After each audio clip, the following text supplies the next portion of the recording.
Russia President Vladimir Putin has accused Ukraine of providing window of escape for the four suspected gunmen who on Friday night invaded a concert in Moscow where thousands of fun seekers have gathered inside the hall and opened fire, killing over 133 persons and many others left injured. President Vladimir Putin made the accusation on Saturday in a nationwide broadcast transcribed and translated to English language by international news agencies. Vladimir Putin said that the gunmen behind the Moscow concert hall terror attack attempted to flee to Ukraine in the aftermath of the mass shooting. Putin made the allegation despite the Islamist terror group Islamic State Khorasan, ISK, claiming responsibility for the Friday night's attack, in which at least 133 people were killed.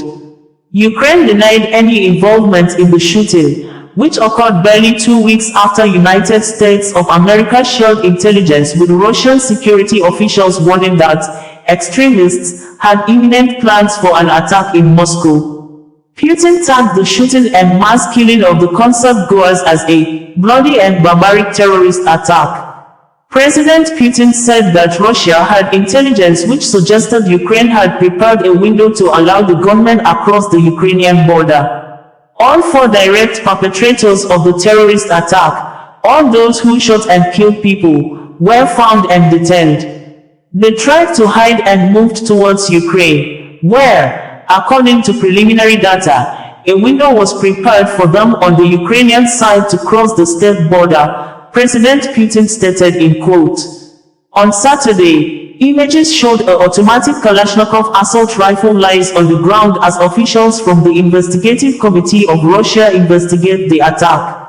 However, President Vladimir Putin declared Sunday as a day of national mourning and said those responsible could expect only one thing: they can expect punishment.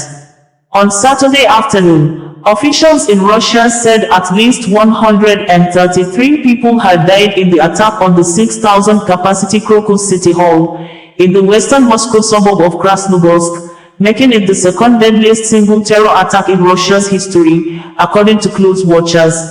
It was gathered that as concert goers gathered in the hall, the four men, armed with Kalashnikov automatic weapons, arrived in a minivan and walked calmly towards the metal detectors, before opening fire on civilians, often at point-blank range.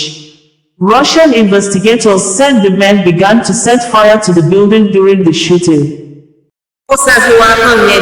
Bring you the news in a more digital way.